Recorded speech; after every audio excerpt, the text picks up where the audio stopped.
तो दोस्तों आप सब लोगों को पता ही होगा कि इसराइल भारत के one of the closest defence ally है और भारत के द्वारा इसराइल से कई तरीके के खास हथियारों को खरीदा जाता है और दोनों देश एक साथ भी कई सारे हथियारों का निर्माण कर रहा है। दोस्तों अब तक भारत और इसराइल के सफलतापूर्वक प्रोजेक्टों में बराक जैसे मिसाइलों को गिना जाता है और दोस्तों कई सारे इजरायली हथियार फिलहाल भारत में भारत के कंपनियों के द्वारा भी बनाया जा रहा है। और दोस्तों रिपोर्ट में दावा किया जा रहा है कि भारत के अनमैन एरियल व्हीकलों की कमी को दूर करने के लिए एक तरफ जहाँ पे इसराइल के द्वारा अनमैन एरियल व्हीकल भारत को सप्लाई किया जा रहा है तो वहीं पे दूसरी तरफ इसराइल अब अपने सबसे खतरनाक तरीन अनमैन एरियल व्हीकल मतलब हेरॉन मार्क 2 को भी भारत में लोकली मैन्युफैक्चर करने के लिए तैयार हो चुका है। रिपोर्ट में दावा किया जा रहा है कि इजरायली एरोस्पेस इंडस्ट्री जो कि हेरॉन मार्क 2 ड्रोनों के डेवलपर और मैन्युफैक्चरर है उसके तरफ से भारत को इन ड्रोनों को इंडिया में ही मतलब मेक इन इंडिया इनिशिएटिव के अंतर्गत मैन्युफैक्चर करने को लेकर ऑफर किया गया। अब दोस्तों कुछ ही समय पहले खबर आया था कि इसराइल के तरफ से भारत को हेरॉन मार्क 2 ड्रोनों का सप्लाई किया गया है और उसका डिप्लॉयमेंट नॉर्दर्न सेक्टर में मतलब पाकिस्तान और चाइना के साथ लगे हुए बॉर्डर के नजदीक किया गया है। दोस्तों हेरॉन मार्क 2 एक मीडियम ऑल्टीट्यूड लॉन्ग एंड्योरेंस श्रेणी के आर्म्ड ड्रोन है और इसे काफी ताकतवर तरीन ड्रोन के रूप में देखा जाता है और कुछ रिपोर्टों के मुताबिक अमेरिका के MQ-9B ड्रोनों के बाद ये दुनिया के सबसे खतरनाक और सबसे एडवांस ड्रोन है। और दोस्तों इन ड्रोनों को सप्लाई करने के बाद जहाँ पे एक तरफ भारत के अंदर से खबर आ रहा है कि ये ड्रोन भारत में काफी अधिक पसंद किया जा रहा है तो वहीं पे इस दरमियान भारत के खुद के स्वदेशी ड्रोन के प्रोजेक्ट मतलब तापस BH-201 अनमैन एरियल व्हीकल को लेकर भी कुछ खराब खबर सुनने को आया है और रिपोर्ट में दावा किया जा रहा है कि इन ड्रोनों के पास भारत के रिक्वायरमेंटों को पूरा करने का क्षमता न होने के कारण इंडियन आर्म फोर्सेस तापस BH-201 अनमैन एरियल व्हीकल से अपना हाथ खींचने का तैयारी कर रहा है तो वहीं पे दूसरी तरफ भारत अपने जरूरतों को पूरा करने के लिए अब आर्चर NG ड्रोनों की तरफ फोकस को केंद्रित कर चुका है। पर दोस्तों इस मौके को देखते हुए इजरायली एरोस्पेस इंडस्ट्री के द्वारा हिंदुस्तान एरोनॉटिक्स लिमिटेड को हेरॉन मार्क 2 ड्रोनों के मैन्युफैक्चरिंग के लिए ऑफर किया गया है और रिपोर्ट में दावा किया जा रहा है कि इजरायली एरोस्पेस इंडस्ट्री असल में चाहता है कि हिंदुस्तान एरोनॉटिक्स लिमिटेड के साथ कंपनी मिलकर भारत में इन ड्रोनों को इंडियन आर्म फोर्सेस के लिए प्रोड्यूस करे। अब दोस्तों ये कोई पहला ऐसा इजरायली ड्रोन नहीं है जो कि भारत में प्रोड्यूस करने को लेकर इजरायल की तरफ से इच्छा जताया गया हो, बल्कि इससे पहले इजरायल की कंपनी एल्बिट सिस्टम्स की तरफ से निर्माण किया हुआ हर्मिस सीरीज के जो ड्रोन है उसका भी मैन्युफैक्चरिंग भारत में ही हो रहा है और ये मैन्युफैक्चरिंग का काम अदानी डिफेंस की तरफ से अंजाम दिया जा रहा है। और आप लोगों की जानकारी के लिए बता दूं कि करीबन 60% इंडिजीनियस कंटेंट के साथ इसे भारत में मैन्युफैक्चर किया जा रहा है और कुछ रिपोर्टों के मुताबिक कुछ लिमिटेड संख्या में इन ड्रोनों को आर्म फोर्सेस की तरफ से भी परचेस किया गया है ताकि इन ड्रोनों को जांचा जा सके। अब दोस्तों लिमिटेड संख्या में तो हेरॉन मार्क 2 को भी परचेस किया गया है, मतलब संभावना ये भी है कि आने वाले समय में ड्रोनों के परफॉर्मेंस को देखते हुए बड़े मात्रा में ऐसे ड्रोनों को परचेस किया जाए। और वहीं पे दोस्तों अगर हेरॉन मार्क 2 को देखा जाए तो ये हर्मिस 900 के मुकाबले में आकार में बड़ा और काफी अधिक कैपेबल ड्रोन है। मतलब अगर इंडियन आर्म फोर्सेस को छोटे आकार के ड्रोनों का आवश्यकता है तो ये भी इजराइल की हर्मिस 900 ड्रोनों से पूरा किया जा सकता है और अगर बड़े आकार के ड्रोनों का जरूरत है तो ये हेरॉन मार्क 2 जैसे ड्रोनों से पूरा किया जा सकता है। और ऐसे में इजराइल के द्वारा ये जो मेक इन इंडिया का ऑफर किया गया है ये असल में दर्शाता है कि इजराइल के सामने भी शायद ऐसे कुछ इशारा आया होगा जिसके अंतर्गत भारत की तरफ से ड्रोनों को खरीदने का बात रखा गया होगा। हालांकि वहीं पे दोस्तों अमेरिका से V-31 ड्रोनों को खरीदने को लेकर बातचीत किया जा रहा है और गवर्नमेंट की तरफ से इसे लेके भी अप्रूवल दिया जा चुका है और ये ड्रोनों के डील भी ट्रांसफर ऑफ टेक्नोलॉजी के अंतर्गत होने वाला है। अब दोस्तों यहाँ पे अगर इजरायली कंपनी IAI के तरफ से भारत के सामने इतने महत्वपूर्ण ड्रोनों के मेक इन इंडिया को लेके ऑफर रखा जा रहा है तो ये भारत के लिए काफी बेहतर ऑफर है, क्योंकि जब तक भारत के खुद के ड्रोन तैयार नहीं होता है तब तक ये एक इंटरमीडिएट रिक्वायरमेंट पूरा करने का जरिया हो सकता है। हालांकि वहीं पे अगर देखा जाए तो आर्चर श्रेणी के अंतर्गत और एक ड्रोनों को डेवलप करने का प्रयास किया जा रहा है, लेकिन ड्रोनों को लेकर भारत के जो ट्रैक रिकॉर्ड है उसे देखते हुए तो यही लग रहा है कि भारत को अभी से किसी न किसी देश का मदद लेना चाहिए। और दोस्तों इस मामले में इजराइल को असल में दुनिया के सबसे सफल देश के रूप में गिना जाता है, क्योंकि दोस्तों ड्रोनों के टेक्नोलॉजी इजराइल जिस तरीके से आज तक डेवलप किया है उस तरीके से अमेरिका भी ड्रोनों के टेक्नोलॉजी में सफलता हासिल नहीं कर सका है। वहीं पे आप लोगों की जानकारी के लिए यह भी बता दूं कि अगर हेरॉन मार्क 2 ड्रोनों को भारत में प्रोड्यूस किया जाता है तो इससे भारत को इजराइल से टेक्नोलॉजी लेने को लेकर भी नेगोशिएशन करने का एक मौका मिलेगा और अगर ऐसा होता है तो इससे भारत के खुद के ड्रोनों के सफलता का जो चांसेस है वो और बढ़ जाएगा। इवन दोस्तों अगर भारत ड्रोनों का डेवलपमेंट कर रहा है तो इससे ये ड्रोनों के डेवलपमेंट प्रोसेस भी आसान होगा और काफी शॉर्ट होगा। अब दोस्तों एक तरफ जहाँ पे इजराइल के ड्रोनों से इंडिया अपने आर्म फोर्सेस को मजबूत करने का प्रयास कर रहा है तो वहीं पे दूसरी तरफ ब्रिटेन के मिसाइल के सहारे तेजस एयरक्राफ्टों की ताकत को भी बढ़ाने का एक तैयारी कर लिया गया है। रिपोर्ट के मुताबिक तेजस एयरक्राफ्टों में MBDA UK की तरफ से डेवलप किया हुआ SRAM मिसाइलों को फिट करके इसके फ्लाइट ट्रायल को लेकर जहाँ पे तैयारी किया जा रहा है तो वहीं पे MBDA SRAM मिसाइल इसमें जुड़ने के बाद एक तरीके से तेजस एयरक्राफ्टों में 3 ताकतवर तरीन और खतरनाक क्लोज कॉम्बैट मिसाइल आ जाएगा।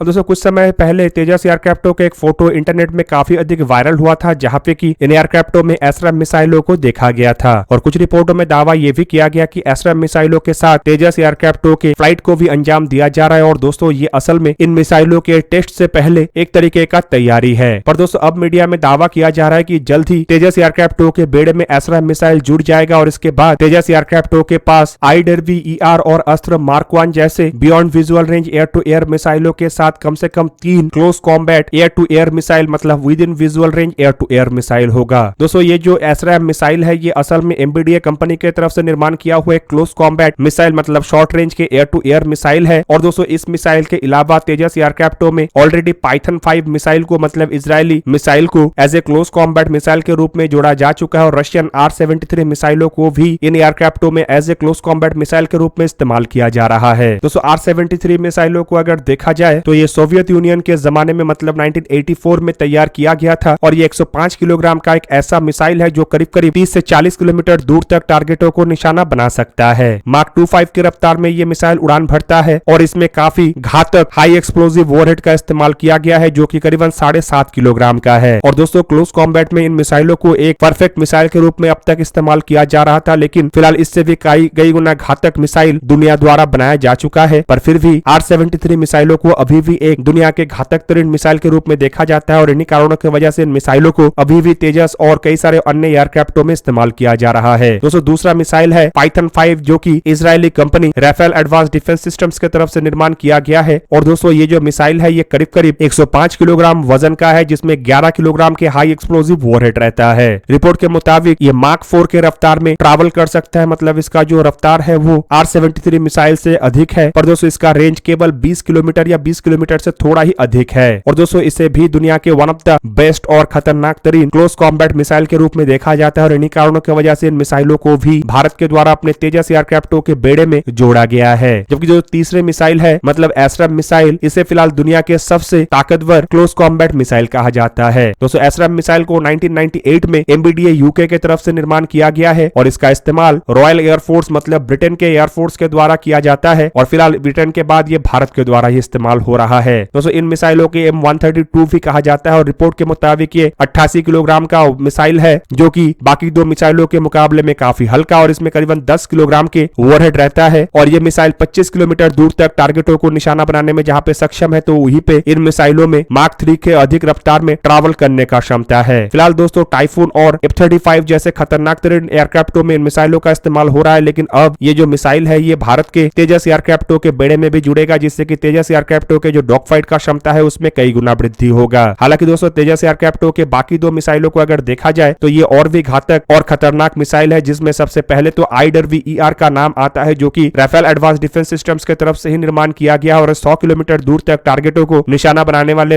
एक ऐसा मिसाइल है जिसे कि beyond visual range air to air missile कहा जाता है। और साल 2019 में इन मिसाइलों को सुखोई 30 MKI एयरक्राफ्टों में जहां पे जोड़ा गया है तो वहीं पे साल 2018 में इन मिसाइलों को तेजस एयरक्राफ्टों के लिए सिलेक्ट किया गया है। जबकि दोस्तों इन एयरक्राफ्टों का सबसे खास मिसाइल है 154 किलोग्राम के स्वदेशी Astra mark 1 beyond visual range air to air missile जो कि 15 किलोग्राम के ओवरहेड के साथ है और ये 110 किलोमीटर दूर तक टारगेटों को निशाना बनाने में सक्षम है। इवन दोस्तों इसका रफ्तार भी सभी मिसाइलों के मुकाबले में अधिक मतलब करीबन मार्क 4.5 तक है। और आप लोगों की जानकारी के लिए बता दूं कि इसके अलावा भी अस्त्र मार्क 2 अस्त्र मार्क 3 जैसे मिसाइल के साथ अस्त्र IR जैसे मिसाइलों को भी तेजस एयरक्राफ्टों में जोड़ा जाएगा। तो दोस्तों आप लोगों को क्या लगता है कि भारत की तरफ से क्या इजराइल के ऑफर को एक्सेप्ट करते हुए हेरॉड मार्क 2 जैसे ड्रोनों को भारत में निर्माण करना चाहिए और इंडियन आर्म फोर्सेस के बेड़े में बड़ी मात्रा में शामिल करना चाहिए या नहीं? कमेंट करके अपनी राय अवश्य दीजिए। दोस्तों आज के इस वीडियो को यहीं पे ही करते हैं समाप्त। किसी और एक दिन किसी और एक वीडियो में मिलेंगे, तब तक के लिए जय हिंद, वंदे मातरम।